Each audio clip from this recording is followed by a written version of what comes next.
नमस्कार साथियों। जम्मू कश्मीर से गहरा नाता इसलिए भी है कि जब पार्टी ने मुझे राष्ट्रीय अध्यक्ष बनने का अवसर दिया तो पहला मुद्दा राष्ट्रीय अध्यक्ष युवा मोर्चा के नाते हमने जम्मू कश्मीर में हो रहे पथरावबाजी, अलगाववाद, सैनिकों पर हमले और आम जनमानस की हत्या, इसको उठाया था। और उस समय यूपीए की सरकार ग्रेटर ऑटोनॉमी की बात करती थी। हमने उस समय आंदोलन भी किया और 2011 में जम्मू कश्मीर के श्रीनगर में लाल चौक पर तिरंगा झंडा फहराने के लिए भी आए थे। अपने देश के कई राज्यों से यात्रा गुजरी कलकत्ता से कश्मीर की, कहीं तिरंगा झंडा फहराने पे रोक नहीं लगी। लेकिन ये कांग्रेस नेशनल कॉन्फ्रेंस उस समय भी थी, केंद्र में यूपीए और यहां एनसी की सरकार, इनका गठबंधन ये दिखाता है कि उन्होंने उस समय भी तिरंगा झंडा लहराने का विरोध किया, जेल में डाल दिया, यातनाएं हम सबको सहनी पड़ी। और आज ये लोग फिर धारा 370 को वापस लाने की बात करते हैं।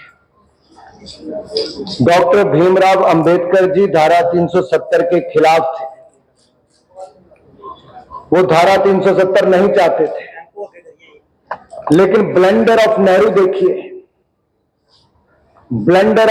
देखिए, एक के बाद दूसरी गलती जम्मू कश्मीर को लेकर करते चले गए। उसका खामियाजा जम्मू कश्मीर के लोगों को 7 दशकों तक सहना पड़ा। 45,000 लोगों की हत्याएं यहां तक कर दी गई। देश के अन्य राज्य जहां आगे बढ़ रहे थे, यहां बॉम्ब शेलिंग से लेकर आतंकवाद, अलगाववाद, पथरावबाज की घटनाओं से यहां के लोग जान गंवा रहे थे। कश्मीरी पंडितों पर यातनाएं करके उनको पलायन के लिए मजबूर किया गया। हमने तब भी कहा था डॉक्टर श्यामा प्रसाद मुखर्जी जी के समय कि एक देश में 2 संविधान, 2 प्रधान, 2 विधान नहीं हो सकते, 2 निशान नहीं हो सकते।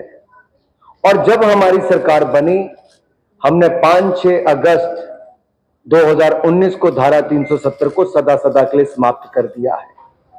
और मैं नेशनल कॉन्फ्रेंस कांग्रेस के लोगों से, पीडीपी से कह देना चाहता हूं, ये सदा सदा के लिए धारा 370 समाप्त हो गई है। अब कोई इसको वापस नहीं ला सकता है। कौन सी मजबूरी है राहुल गांधी जी की और उमर अब्दुल्ला जी की कि शंकराचार्य जी के मंदिर का नाम बदलना पड़ जाए? क्या पीड़ा होती है उनको उनसे? राम मंदिर का विरोध भी करेंगे तो शंकराचार्य जी के मंदिर का विरोध भी करेंगे, तख्ते सुलेमान करने की बात करेंगे। यहां की जनता इसको स्वीकार करने वाली नहीं है।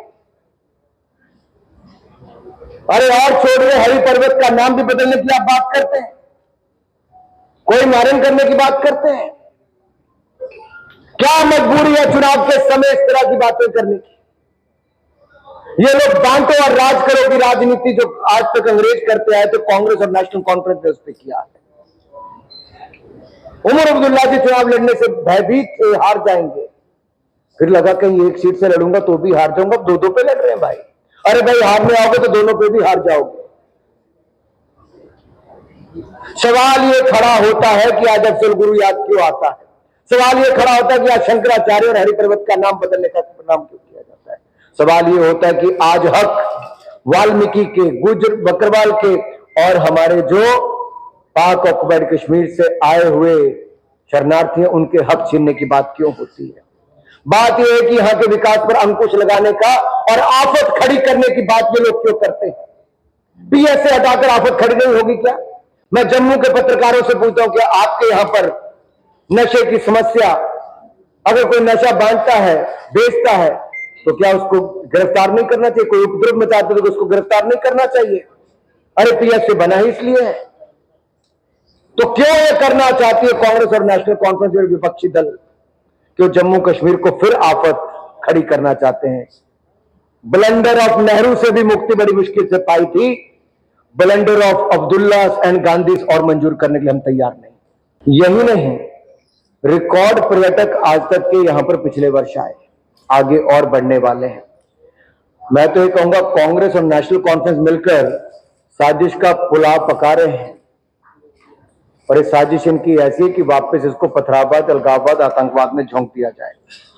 और राहुल गांधी जी, आपको तो राष्ट्र का स्वाभिमान और राष्ट्रीय ध्वज का सम्मान ये आपके शासनकाल में तो था ही नहीं, न एनसी के न कांग्रेस के समय। हमने जम्मू कश्मीर को आतंकवाद से उबारा है और हम ही इसको अब संवारेंगे भी। डबल इंजन की सरकार जब बनेगी, केंद्र में भाजपा है, प्रदेश में भाजपा की सरकार बनेगी, तो जम्मू कश्मीर का चहुमुखी विकास होगा। जम्मू कश्मीर से आतंकवाद का अध्याय समाप्त करने के लिए हमने लगातार प्रयास किए हैं। 70% 70% कमी आई है आतंकवादी हमलों में। और ये देखिए, केवल जम्मू कश्मीर नहीं, नॉर्थ ईस्ट में भी 75% के लगभग है। और माननीय गृह मंत्री जी ने कहा 2026 तक तो हम देश भर में से नक्सलवाद को खत्म करेंगे, नक्सलवादी इलाकों से। ये है एक संकल्प लेके चलने वाली सरकार। दूसरी तरफ कौन है? वो राजनीतिक दल जो धर्म जाति के आधार पर देश को बांटना चाहते हैं। जम्मू कश्मीर में भाजपा का मतलब राहत, नेशनल कॉन्फ्रेंस और कांग्रेस का मतलब आफत है। ये दोनों आफत वाली पार्टियां हैं। और मैं एक बात आपसे और कहूं, हम राहत कैसे देने वाले हैं ये हमारा संकल्प पत्र बताता है, जो 25 हमने उसमें संकल्प लिए हैं। धारा 370 हमने हटा दिया, सदा के लिए हटा रहेगा। महिलाओं को 18,000 रुपये प्रतिवर्ष भारतीय जनता पार्टी की सरकार देगी। 3,000 रुपया हमारे बुजुर्गों को पेंशन मिलेगी। नौजवानों को हम कोचिंग के लिए छात्रों को 10,000 रुपया देंगे, छात्रों को फ्री लैपटॉप देंगे, छात्रों को 3,000 रुपया हम लोग यात्रा का खर्च देंगे और 5 लाख नौकरियां का प्रावधान सरकारी गैर सरकारी दोनों में हम लोग करके देंगे।